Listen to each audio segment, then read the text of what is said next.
We got some updates pertaining to the riots and violence from the far left. The first and most important story is that the unlicensed security guard in Denver who killed the Trump supporter is being charged with second-degree murder. The family of the victim, Lee Keltner, says it is a positive first step. And I find this really fascinating. Second-degree murder is a drop down from suspicion of first-degree murder. That's why this guy, Matt Doloff, was arrested. What's interesting is that his family is okay with the charges. When it's usually an individual killed by the cops, the people demand excessive charges. It may be manslaughter, it may be third, second, whatever degree murder, and they'll say, no, we want first. Something that they can't prove. Notably in the Breonna Taylor case, things like that. Well, in this instance, they said second degree, and the family said, okay, but we have another big update as well. And there's a lot to this story, too. Apparently, the news outlet has been hiring unlicensed security guards numerous times and actually had to bring in an external employee to report on themselves. An external reporter. But we also have this story from Jason Rantz over at KTTH. Ex-lawmaker's son charged in planning sophisticated attacks against Seattle police. In fact, this guy apparently tried to this is the guy who did bash a cop over the head with an aluminum baseball bat. They caught him. He was apparently planning more activities, and he is the stepson of a Democratic lawmaker, former. Let's read the first story, though, and it's very brief. It's just the general update on what's happening with the Pinkerton security guard. The Daily Mail reports Pinkerton security guard who shot and killed Navy veteran 49 at Patriot Muster protest in Denver will be charged with murder, DA announces. An unlicensed Pinkerton security guard accused of fatally shooting, literally on video, killed a pro-police protester following opposing rallies, has been charged with second-degree murder. The charge will be filed against Matthew Doloff on Monday, the deadline for prosecutors to bring charges in the death of Lee Keltner, 49, McCann said in a statement released on Thursday. She did not elaborate on her decision to prosecute Doloff, who was protecting a KUSA TV producer at the time, for second-degree murder rather than first-degree murder charge he was arrested on suspicion of after the shooting on October 10th. People convicted of second-degree murder face a mandatory sentence of between 16 and 48 years. That means if he is convicted, 16 years at the minimum. It's crazy stuff, man. Well, I'll tell you what's really shocking is that this news outlet has been hiring unlicensed guards on several occasions. I can only imagine they are going to have to pay out a hefty sum. There is no way they're winning a lawsuit in this one. 9 News investigation has found, an investigation has found 9 News has used multiple unlicensed security guards. They note that AJ Legault is not a 9 News reporter, but he was brought in to investigate 9 News themselves. They say, separate from the criminal investigation, there is also an administrative investigation taking place because the city said Doloff was not licensed to work as a security guard in Denver or to be armed while doing so. There is no record of this individual ever being licensed or even applying for a security guard license in the city and county of Denver, said Eric Escudero, the director of communications for Denver City and County Excise and Licenses. The investigation finds Doloff is not only unlicensed or not properly credentialed security to accompany 9 News crews as they covered protests and riots during the past 5 months. So the gist of this story is it's very, very simple. They mention they've used many unlicensed guards, which means they're probably going to face some criminal liability. Ultimately, what does that mean? I don't know. Maybe they just pay a fine and nothing really happens. But the family of Lee Keltner, the victim, say it's a positive first step. Lee's family is in shock and mourning the loss of a father, grandson, son, brother, and husband, the family said in a statement. The family of Lee Keltner, who was shot and killed Saturday while attending a Patriot rally in downtown Denver, called the decision to charge the private security guard a positive first step. The Keltner family obviously wants justice for Lee, family attorney William Boyle said in a statement on behalf of Keltner's wife. The family still has questions relating to Matthew Doloff's relationship with 9 News and the Pinkerton and Isborne security firms. The statement says, "We have reached out to these companies seeking answers. Although we have not been contacted, all 3 have issued carefully crafted statements in what appear to be efforts to distance themselves from the shooting and Mr. Doloff." Denver District Attorney Beth McCann on Thursday announced her office plans to file a charge of second-degree murder against Doloff. This we know. So let's move on to the next bit. Now, I want to tell you the more important aspect, or I should say the long-term effect of this violence. If I were to ask you, Which city in the U.S. do you think is facing the largest exodus of any major city? Which city would you choose? Now, I just showed you Denver. Now I'm showing you Seattle. You have to pick which city are people fleeing in the largest numbers. Did you say Portland? Because you'd be correct. And that's the ramifications of this that I want to get to. One of the number one city for exodus right now is Portland. And guess which is coming in just after it? San Francisco.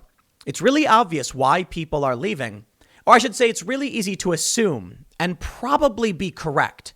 It's mismanagement, Democrat politician failures, widespread violence, defunding police, and people are getting out of these cities, most of which are run by Democrats. Well, here's the next important bit. I didn't know which one to lead with, but I thought the quick update on the security guard, the unlicensed security guard, getting second-degree murder charge was important. But this, in my opinion, has a longer-term impact. There was this video that went viral where a guy runs up to a cop and hits him over the head with a baseball bat. Fortunately, the cop was wearing a bike helmet, and they just cracked the helmet, but I believe he didn't suffer any very serious injuries, but I do believe he was hospitalized. Well, they found the guy who did it. They say, the stepson of this is from KTTH. The stepson of a former Democratic state lawmaker is charged with assaulting a police officer and planning sophisticated attacks against police. The video of the assault, which showed an officer hit in the helmet with a bat, went viral after a night of intense escalating violence against police officers.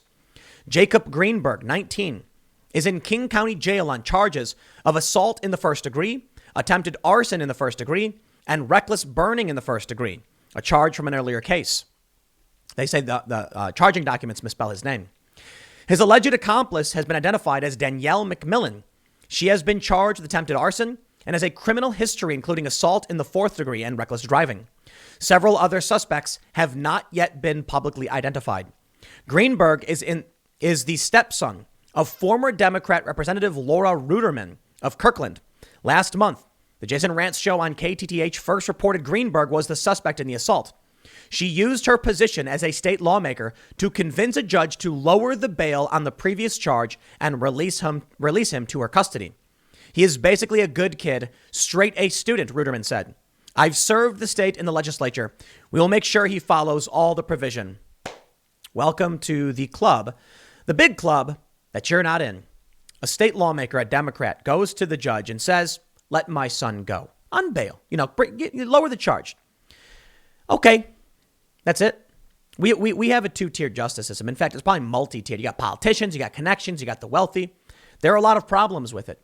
I overall think it's a pretty good concept. We do a good job, better than most countries in the world. But I think we need criminal justice reform for sure. They go on to say, if even a small portion of the allegations against Greenberg are true, he's not a good kid at all. Charging documents allege Greenberg and McMillan spent their time this fall plotting various assaults and fire bombings on police officers. The conversation between the two showed a high degree of sophistication and planning for their attacks, identifying targets, Seattle Police Officers Guild, East Precinct, itemizing the needs for set numbers of Molotov cocktails, calculating expected loss for failed bombs, and where to obtain supplies.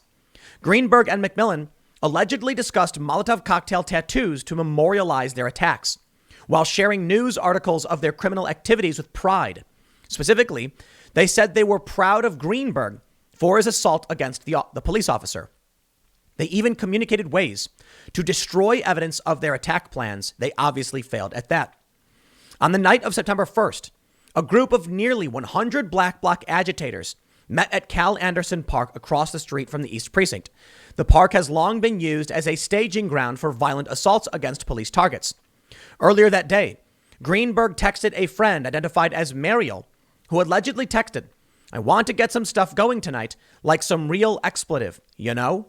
Mariel then discussed what's needed for the cocktail, and Greenberg replied, gas, mid-sized bottle, wick, rag.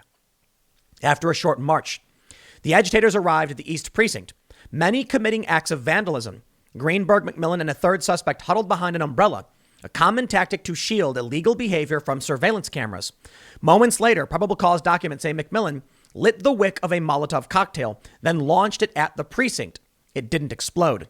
Then, Greenberg was seen throwing a Molotov cocktail, striking the East Precinct, which was occupied by officers at the time, both Greenberg and McMillan, associated with other suspects accused of throwing Molotov cocktails at the precinct. I have to wonder whether or not getting charged with attempted murder. I saw this video, man. I think it was Seattle. I'm not sure. Where a bunch of cops are walking and someone throws a Molotov and the cops scatter and it explodes.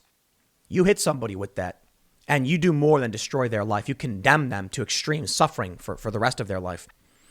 They say police say the group had orchestrated the obscuring of security cameras and the shielding of the criminal actors as they prepared their Molotov cocktails for throwing. Afterwards, Greenberg texted Mariel again. She talked about her failed Molotov cocktail attack. But Greenberg was an understanding friend, texting, "I think we were both nervous," as expletive. "So yeah, but next time you'll get it. These people are insane." They go on to say, they then discussed recruiting people who are willing to do stuff like us, with Greenberg threatening action as the Seattle Police Officers Guild, quote, "I say we make SPOG a bit toasty like we did to EP tonight." EP presumably stands for East Precinct. Greenberg, wearing the same outfit and carrying the same backpack as he did on September 1st, allegedly participated in other demonstrations on September 11th and 23rd, according to video surveillance. While he didn't commit any illegal acts on September 11th, he's accused of participating in a riot on... You know what? Look, I'm sick of this. How many times are these people going to get away with it? How many times are they going to do things like this and get away with it? They're getting away with it. You see, when we hear about these rioters getting arrested, that's because they got arrested on the spot in the riot. But what about the things they plan? What about the acts of violence they help carry out? The DA doesn't care at all. The DA in Portland just wants these people to be released. I'm sorry, this is Seattle, by the way, but I'm talking specifically about my anger for the Pacific Northwest in general. In Portland, you have all of these people who will get arrested and get cut loose. And you know they're engaging in things similar to this. Now, I get it. We need evidence of specific crimes and wrongdoing. But if the person is arrested at a riot, you can at least charge them with the crime they were seen committing. The DA won't even do that. They go on to say a group of nearly 300 agitators, mostly dressed in black bloc, marched through Capitol Hill and downtown, smashing windows along the way. Officers dispersed the crowd and followed them back to Cal Anderson Park, where the agitators regrouped before marching again. While officers were making arrests, an unknown suspect grabbed an officer's SPD-issue bicycle, causing the officer to crash to the ground. As he was getting up, Greenberg allegedly came from behind with an aluminum baseball bat and with the full swing of a bat struck the back of the officer's head. According to the police documents, the force of the strike was powerful enough that Greenberg's follow-through from the strike appeared to throw him off balance and caused him to stumble to the ground. September 26th, fires. There was another agitator gathering on September 26th that led to yet another riot outside the East Precinct. About 100, dressed in black bloc, created a barricade of dumpsters and other materials that were set on fire outside the precinct. Greenberg is accused of helping set some of the fires. He was arrested that night. Using video surveillance, detectives were able to connect Greenberg to the other criminal demonstrators. Among the items seized were distinct pants, a full-face respirator mask with white round filters, a Nikon camera, a black balaclava, branded gloves, and other items that detectives say tie him to the earlier alleged actions. A search warrant was executed on September 27th at his parents' house where he lives. Surprise, surprise. Former state rep Ruderman was present. Investigators recovered 2 bats, including one aluminum bat they suspect was the one used to assault the officer. 2 days later, a detective obtained a warrant to search Greenberg's car. They found a helmet they allege tied the suspect to the September 1st and 11th events. This guy was planning Molotov attacks, according to the documents. Bashed a cop over the head. And his mom is, of course, there to bail him out, to help use her political connections to get the charges reduced. This is how things work. This is how it works for everybody. And I wouldn't be surprised. We talk about Joe Biden, Hunter Biden in these emails. Of course it's being played out the same way. Of course Joe Biden will do whatever to protect his son. This woman's going to do the same thing for her violent extremist son. Why wouldn't she? They're going to say the detective found a trove of allegedly incriminating text messages to and from Greenberg. On September 2nd, the day after he was accused of using Molotov cocktails against the East Precinct, Greenberg texts, how many Molotovs are you think we should have by Labor Day? Because we shouldn't overuse our resources, you dig? In another text thread, Greenberg writes, oh, I was also part of the youth jail fires. Hell yeah, dude. That's expletive awesome. I was the one who Molotov the East Precinct and other. Then I've broken windows for other people. Later that night, Greenberg allegedly shared a Como News article that shows his assault against the officer. His friend joked about calling 911 on him. He then texted McMillan a link to the video of the officer being assaulted. I am so pee at the cops. Expletive. Went off on them tonight. He texted. He opined, I'm proud to he. Wish he didn't have a helmet on. Well, still a great shot, though, Greenberg agreed. Greenberg and McMillan discussed destroying evidence of their crime, according to detectives. The texts indicate the two used the texting apps Signal and Telegraph, which allow untraceable chats. Other notable quotes highlighted from the Greenberg texts include, and can we please? Wow. He calls for the murder of every cop. I'll just put it that way. I'm not going to repeat that. I want the whole damn system to just burn. The expletive down. By the way, I really like fire. Why? Why do you want to burn it down? What did they do to you? Your mother is clearly connected. You don't face penalties for your crimes. So why would you want to burn the system down? Bad parents. Absolutely. Greenberg has been charged and the King County Prosecutor's Office recommended bail at $750,000. A judge agreed. They also asked $100,000 for McMillan and a judge agreed there too. The charges came the same day they received the investigation from police, but neither have been arraigned yet. That hearing is scheduled for October 29th. He will remain in jail until then, unless he posts bail. I wonder how things are going over in Portland. I have this video. Ian Miles Chong posted it. He says, Portland is dumb. He's right. Lawlessness. This guy in blue on the screen calls the black dude in front of him an effer. And the guy in front of, F word, in front of him says, how are you going to call me that? And then punches him in the face. Everyone then starts running around. Fights start breaking out. Some guy's backing away with his fists up like he's going to fight. Yeah, that's what you get when you defund police, when you demoralize police. So this is Portland, but we're seeing in Seattle a historical exodus of police from the department. They're quitting in huge numbers because the system is broken and they're being targeted and demoralized. And so here's what I want to show you. Top U.S. cities Americans are leaving. This is from investing.com, Portland, Oregon, number 1. What was once on the list of fastest growing metro areas in the U.S., the city of Portland is now seeing its growth rate drop to almost zero. Once hailed as a hipster paradise with athletes drawn to the lush green city because of the Nike headquarters, Portland has fallen on hard times. One reason being that Portland's property taxes have been steadily rising, and many starving artists who once flocked to the city are now being priced out. But I'm going to have to stop you there. Look, when you scroll up, there's a photo. It's fires, garbage, and some people marching through the streets with an American flag.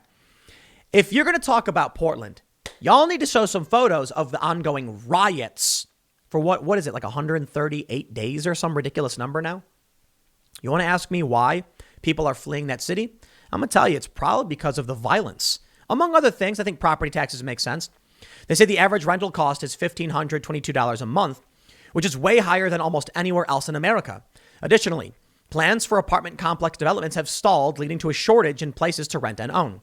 The crime rate in Portland has also been cited as a major reason why people aren't staying in the Bohemian city. There have been increased rates of burglaries happening throughout Portland metro area, as well as an increase in its homeless population, which has resulted in homeless camps in almost every major neighborhood. Then we get San Francisco.